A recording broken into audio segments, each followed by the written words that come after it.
Alright, hello.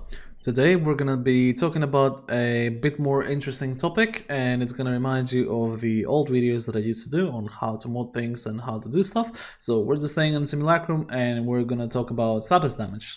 So status damage and how to build it, how good its status damage is, and what we're gonna be modding it for, essentially, to get the most out of it. So first of all, what is status damage? Basically, when you hover on any elementalist mods, you're gonna be seeing slash, heat, electricity, toxin, blast, and gas status effects, respectively.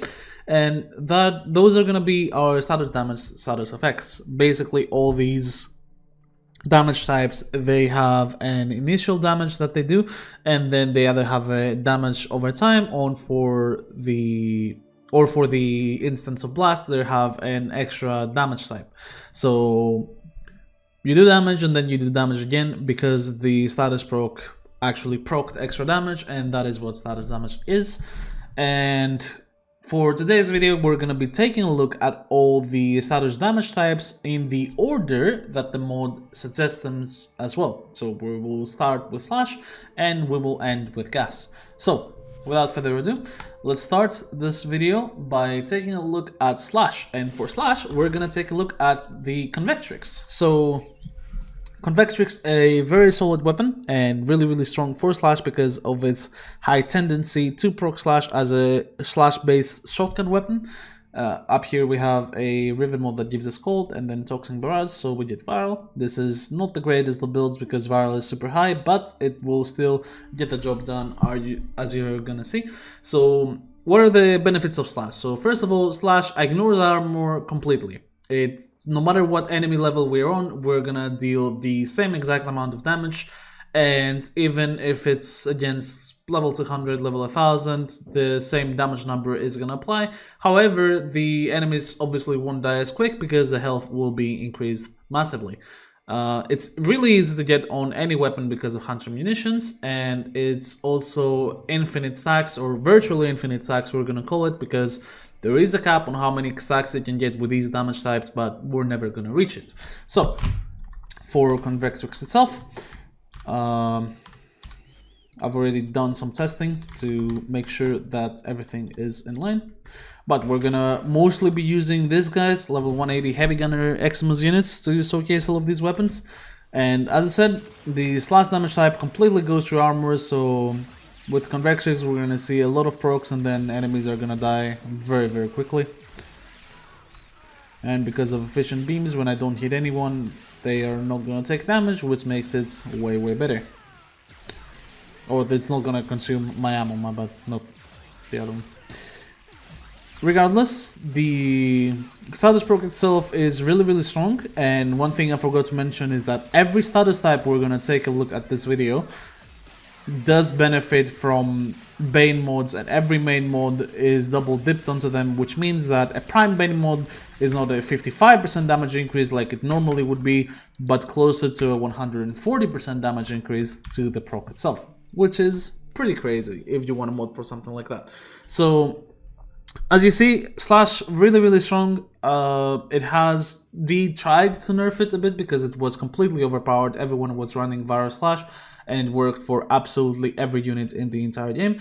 It still works pretty well, but it's a bit harder to build for because you need an elementalist mode onto the build, which is taking a spot out of the 8 spots that you have to use to make use of your weapons. So overall, still absolutely insane, still really strong, and it's probably gonna be our first S tier. And yes, I will say tiers in this video regardless, just to make it easier for people to understand how strong a damage type is and how good it is to basically mod and scale for it. So starting off with a strong S tier for slash. Up next, we're gonna take a look at heat damage, and to take a look at heat damage, we're gonna take a look at the Gaze Kitgun. So the Gaze Kitgun itself is not that strong. It's not that strong. It has a decent amount of status chance, as you can see, but pretty low damage, which is gonna play a big part on us being able to see just how strong this heat damage is. The Riven itself helping as well. So basically, the advantages of heat. First of all, this has to be probably the most broken status damage or status type in the entire game. It reduces enemy armor by 50%, even if you proc it once. What does this mean? If your enemy has 3000 armor, they're close to 99% DR. And if they have 1500 armor, they're close to 90% DR. That's kind of how it works. It's not exact measurements, but just imagine this, okay? And these are values that you will see towards the higher levels onto enemies.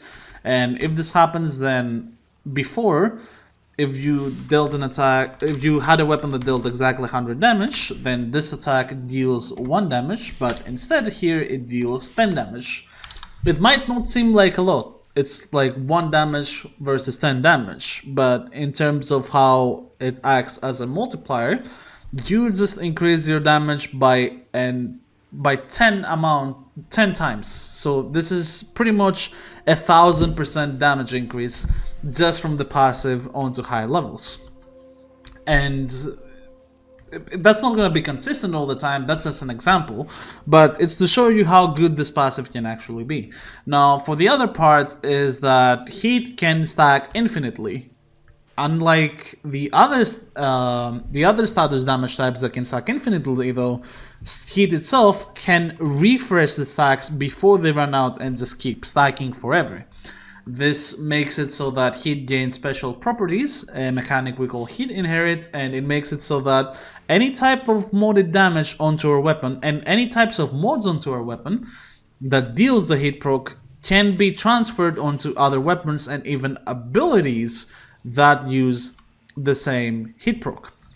So for example, on this Gaze Kitgun, if we had a faction damage mod, so 1.55x with our Prime Bane of Grenier, and then we had the Elementalist mode, and we wanted to use Blaze Artillery right after shooting the guy even with 1 status proc, then we would see this enemy take the mods from our Gaze Kitgun onto Blaze Artillery if we casted Blaze Artillery right after, which is extremely strong.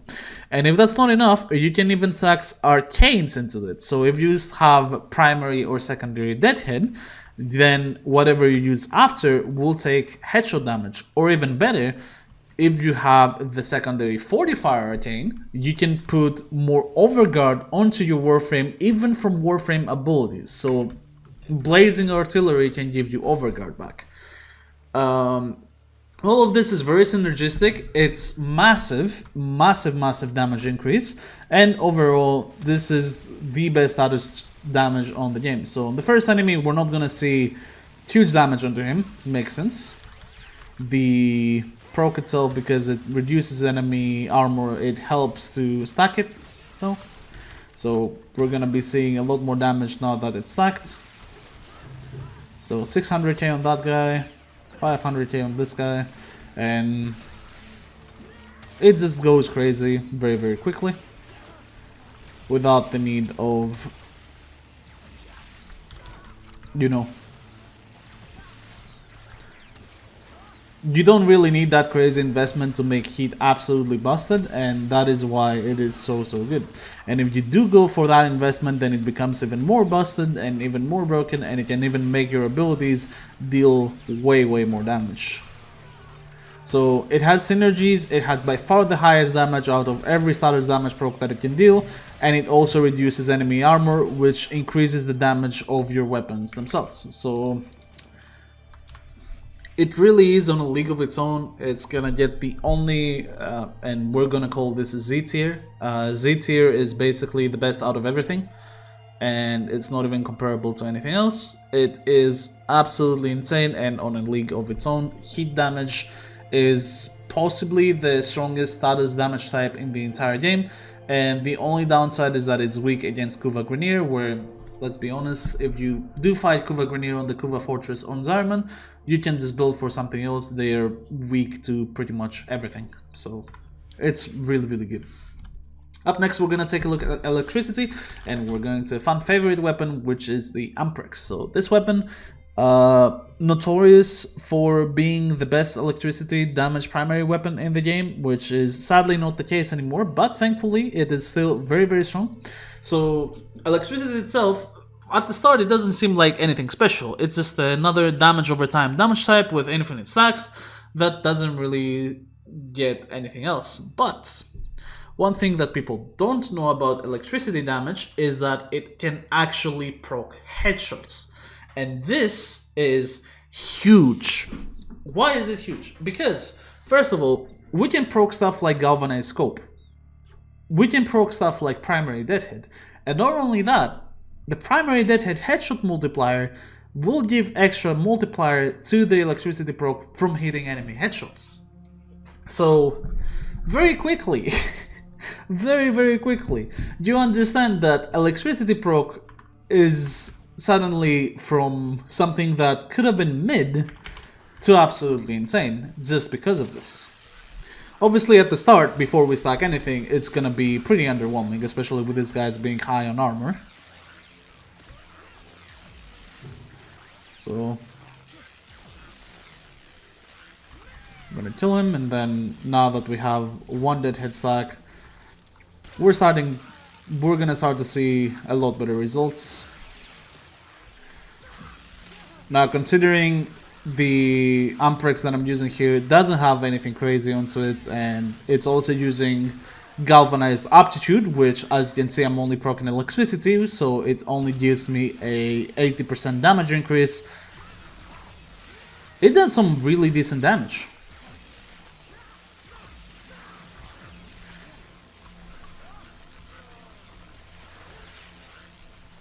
Now, you may say this is not anything crazy, but I'm gonna show you that if I just tap somebody with my new core, and then I hit them with the Amprex instead, so they're sort of primed, not really, but at least the tiniest amount of priming, suddenly the electricity proc absolutely destroys them, and deals 1 million.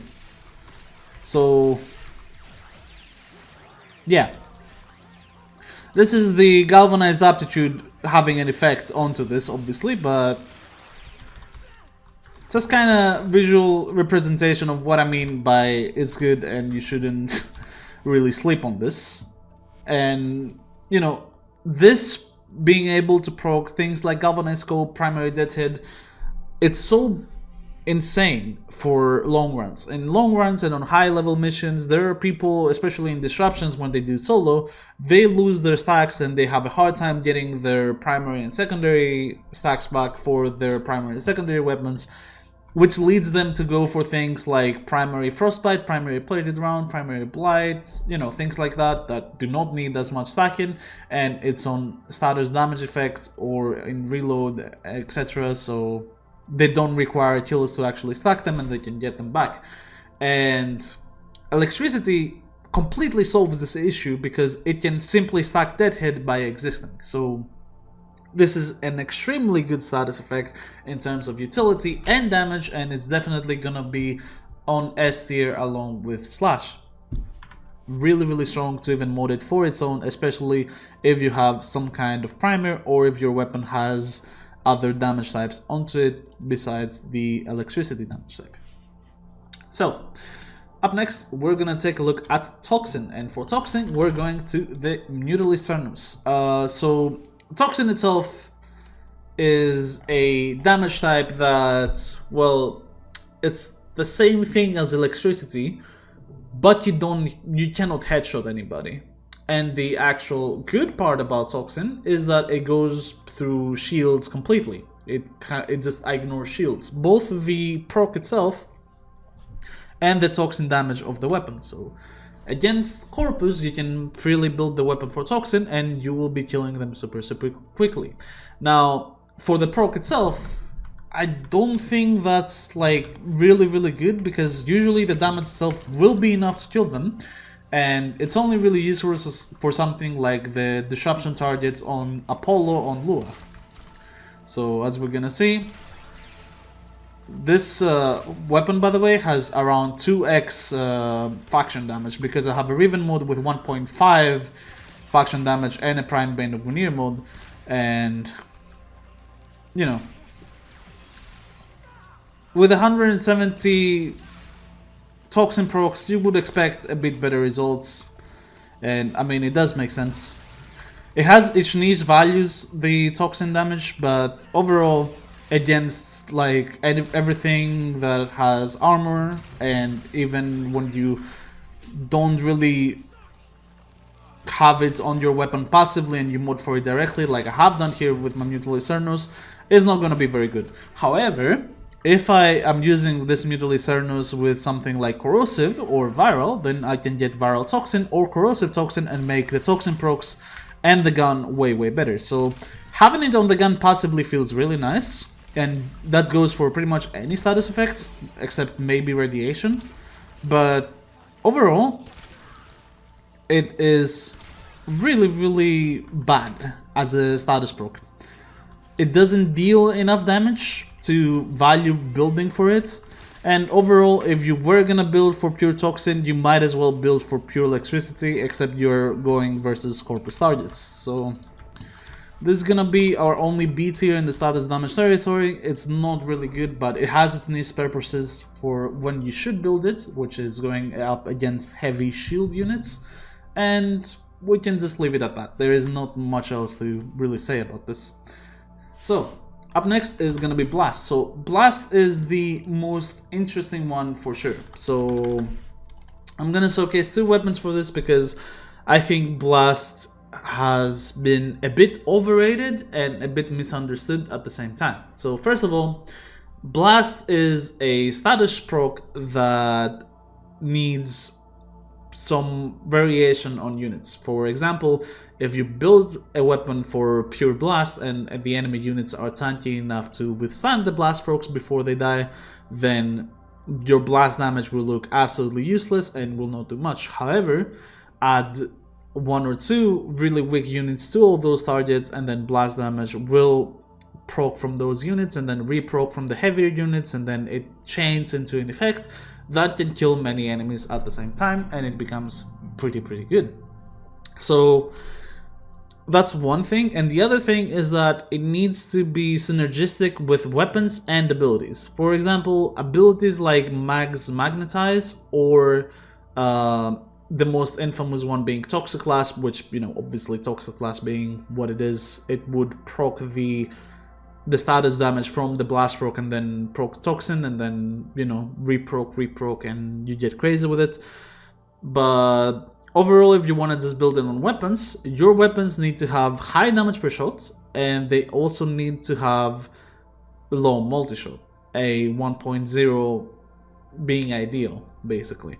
And that is because the status proc will only take account one damage instance for what it did. So if you have a shotgun with 7 multi-shot, for example, yes, it could proc 10 stacks instantly, but then again, it loses out on a lot of potential shots that you might have missed, and especially when you have a high status chance shotgun, you will just not deal enough damage compared to other status effects that you may have built for it. So it gets pretty underwhelming in that nature. However, on things that do have high damage or really high status chance, it's really good.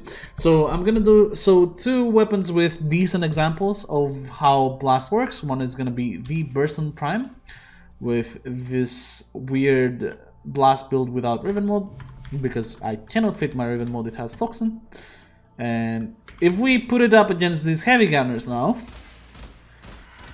it will look absolutely terrible.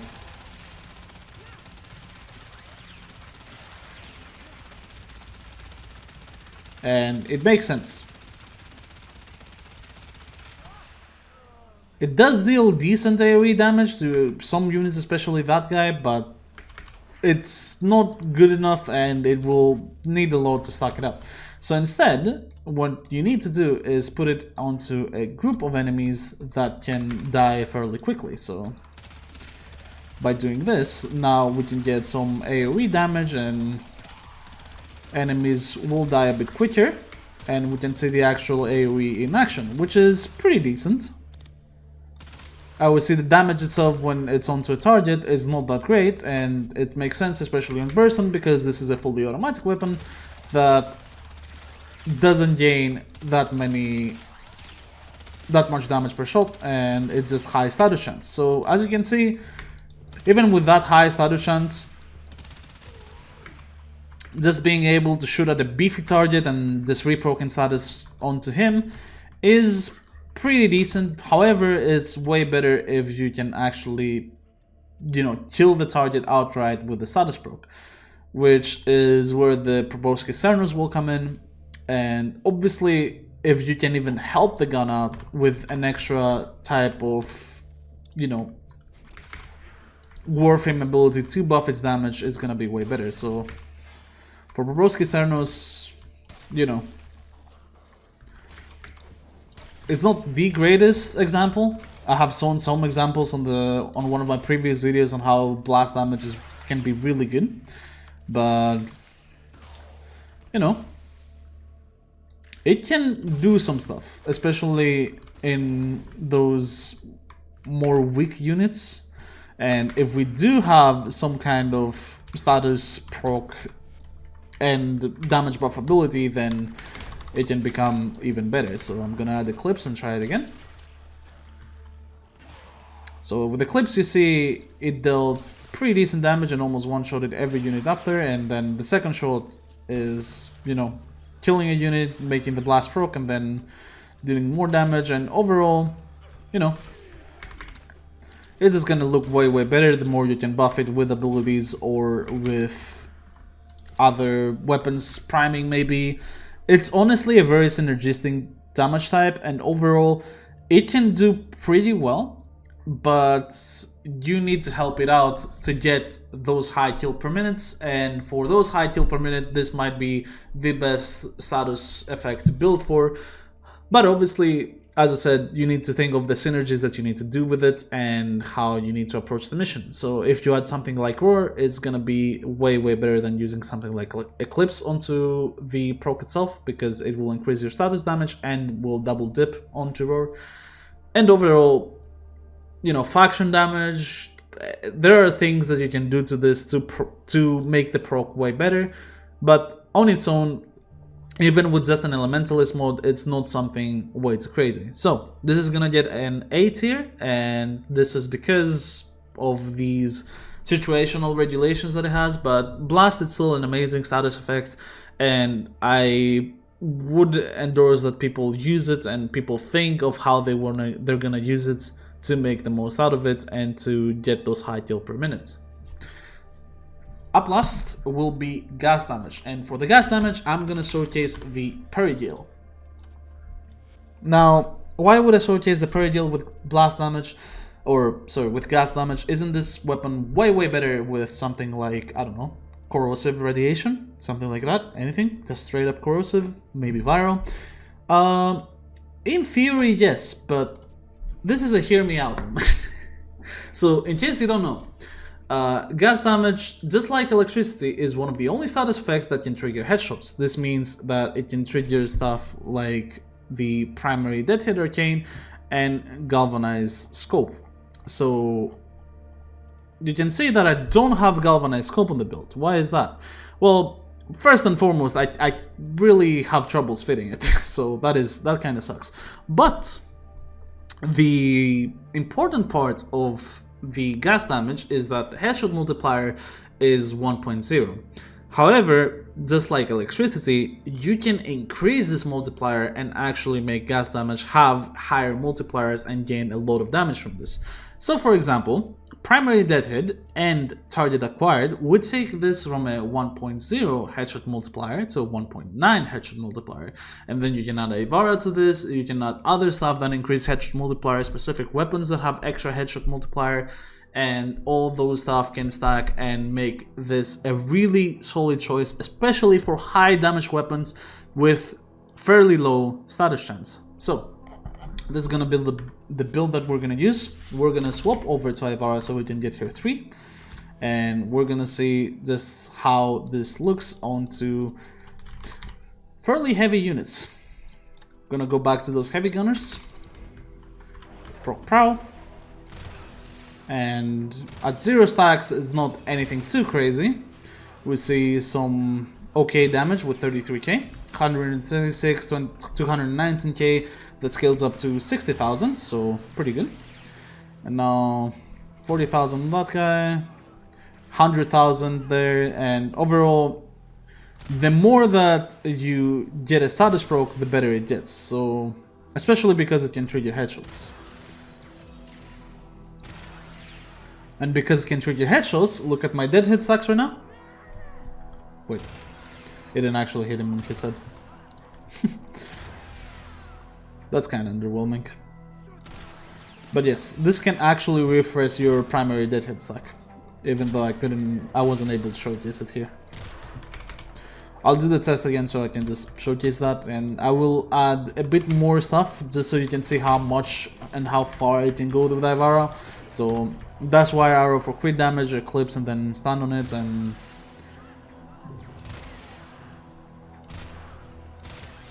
now we see 282,000 damage on this, and yeah, it just absolutely destroys him. And obviously there is a ton of damage onto every shot, but even with one gas proc from this, it's gonna absolutely melt them. So the only issue with gas procs themselves is that the gas proc has a specific range for the cloud. And reaching 10 stacks here, because this only stacks 10 times, will only increase the range of the cloud. It will not actually trigger, you know, way more damage. And when you reach 10 gas procs, refreshing it will take one gas proc away, the first one you did, even if it was stronger than the one you're doing now. So it is kind of anti-synergistic with itself, which is why I recommend it on low status chance weapons, but overall the damage that it can do can be very high, and because it can proc dead hit and galvanized scope, not as consistently as we saw with electricity, but still able to do it, it has some really unique effects, and it can deal really good, especially when you have some kind of grouping ability for enemies. So if you're using something like Magus Anomaly, or if you're using something like Melee Vortex, anything like that, gas can be a really good damage type to mod for, and it can increase your AoE by a lot. So this is also gonna get an A tier, sorry, not an S tier. It's really good and has some synergies, but just like blast damage, it is there for extra AoE, and you have to really help it to get all that you want and the greatest results that are possible.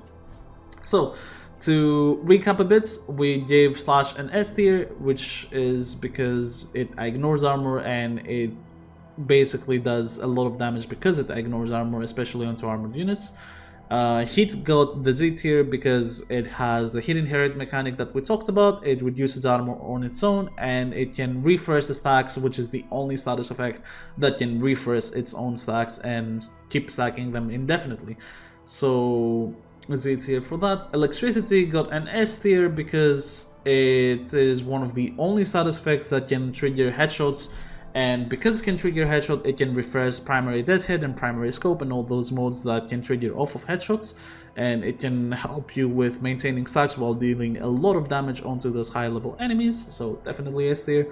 Toxin got a B tier because it is situational and only really very useful against Corpus and not really worth building for any other faction and damage type. Blast and Gas got an A tier because Blast is synergistic with Warframe's abilities and it needs help to actually deal the high percentage of damage and give you way more AoE, while Gas is one that is unique to build because of the headshot multipliers, the Bane modes, and all of that stacking together onto one really strong damage proc. So overall, both really good for AoE and kills per minute, but you need to know when and on which weapons to use them on. So that's gonna be the end of this video and this yapping session. Thank you very much for watching, and I'll leave Discord and Twitch links in the descriptions. Any questions you have, feel free to ask them, and I will try to answer as many as possible, and I will see you on the next video.